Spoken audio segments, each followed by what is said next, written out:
There is a dead bird on your kitchen floor, not hidden, not eaten, placed with what can only be described as intention, directly in the path between the door and the kettle, where you will absolutely find it before you are fully awake. Your cat is sitting approximately 1 foot away. It is looking at you with the patient, expectant energy of something waiting to be acknowledged. Not guilty, not apologetic, waiting.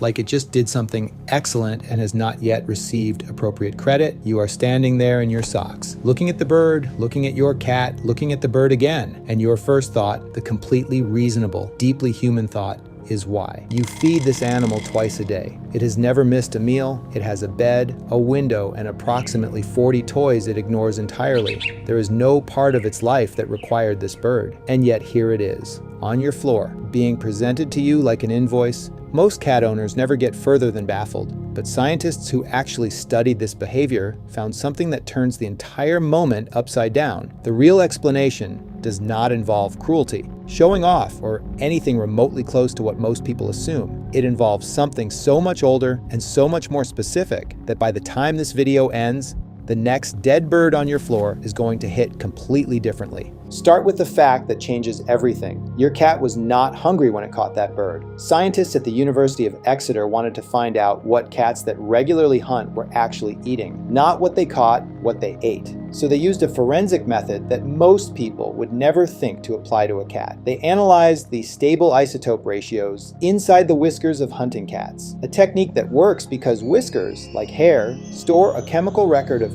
every protein source an animal has consumed over time. The whiskers do not lie, they cannot be faked. The results were published in the journal Ecosphere in 2021. Led by Dr. Martina Cecchetti of the University of Exeter, the team found that approximately 96% of the hunting cat's diet came from food provided by their owners. Only 3 to 4% came from actually eating wild prey. Think about what that means. Your cat went outside, found a bird, stalked it, caught it, killed it, carried it back to the house, and did not eat it because it was not hungry. It had a full bowl waiting. It hunted the bird with a stomach that did not need it, and then it brought it to you. The hunt is not about food. It never was. The hunt is a completely separate circuit in your cat's brain, one that fires at the sight of movement, at the sound of something small in the grass, at the flutter of wings in the wrong direction, regardless of whether the stomach is empty or full. Hunting is not what cats do when they are hungry. Hunting is what cats are, and what a cat does with prey, it does not need. That is the part with meaning. Here is where it gets extraordinary.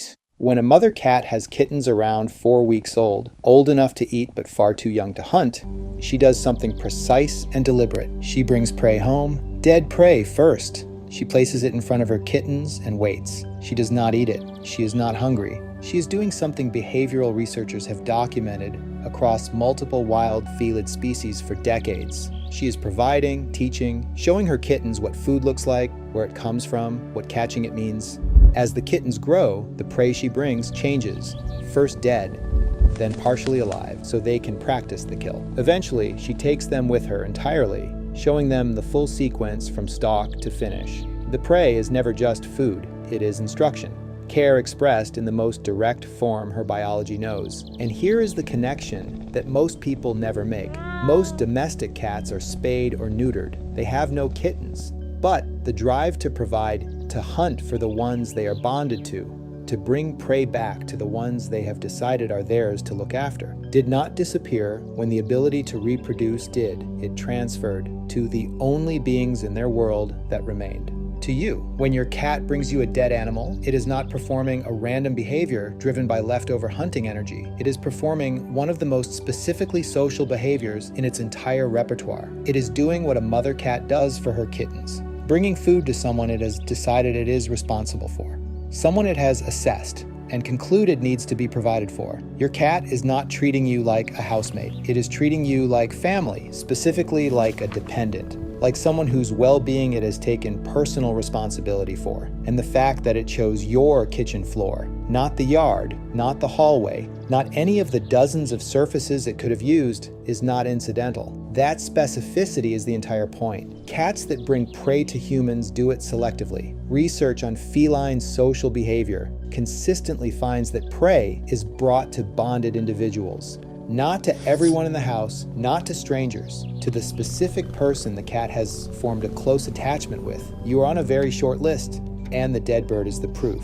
But there is a second explanation that runs alongside this one, and it is slightly more humbling. Your cat may think you are a terrible hunter. This is not a joke, at least not entirely. The mother cat's curriculum starts with dead prey placed in front of kittens as an introduction. Here is what prey looks like. Here is what catching it produces. Here is what you are supposed to be doing, an educational offering. And from your cat's perspective, an animal that has been silently evaluating your survival competence since the day it moved in, the evidence that you need this lesson is overwhelming. You never bring food home from outside. You do not hunt. You are never seen chasing anything. You appear to survive entirely on things that arrive in bags and carry the scent of somewhere you have never been. By every measure your cat's instincts have available to assess hunting ability. You are not performing well, so it brings you the bird, places it somewhere you will absolutely find it, and sits back with the patient, slightly evaluating expression of something that has done what it could. It is not mocking you. It is genuinely, earnestly trying to help with the only resource it has access to that it earned itself. Now here is something most cat owners never hear. And it matters. How you respond to this moment affects what happens next. Your cat brought you something it considers valuable, something that required effort, skill, and the full activation of a sequence its nervous system was built around. It placed it in front of you and waited for a response. Whatever response it gets, that response becomes part of its model of what this behavior produces. Shouting is what prey sounds like when it is trying to escape. Recoiling sharply is sudden movement, a strongly negative reaction delivered immediately after one of the most socially significant behaviors your cat knows is genuinely confusing. Not punishment, confusion. Your cat does not have the cognitive framework to connect your reaction to the gift. It connects your reaction to its presence, and a consistently negative reaction to its presence, delivered at the moment of its most deliberate social offering, quietly erodes something in the bond that drove the behavior in the first place. Behavioral specialists are consistent on this. React as little as possible. Acknowledge the cat calmly first,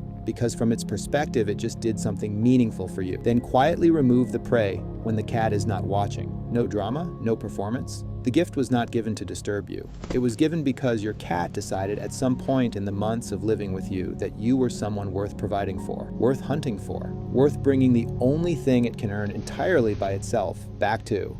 That decision was not made lightly, and it was not made about everyone. So the next time you walk into the kitchen and find something small and dead placed with obvious intention exactly where you will find it, you know what just happened. A bonded animal, operating from one of the oldest care behaviors in feline biology, decided that you are one of the few beings in its world worth providing for. It hunted with a full stomach, carried the result across the yard and through the door, set it down in your path, and waited with the specific patience of something that has done something excellent, to find out if you would notice. The bird is not a mess to clean up. It is your cat telling you, in the only language its biology gave it for this particular feeling, that it considers you family, that it takes your survival personally, that somewhere in the calculation it runs about who matters in its world. You made the list, and it would really appreciate a slightly more enthusiastic response. If this changed how you feel about finding something dead on your floor, subscribe and leave a comment below. Has your cat ever brought you a gift? What was it?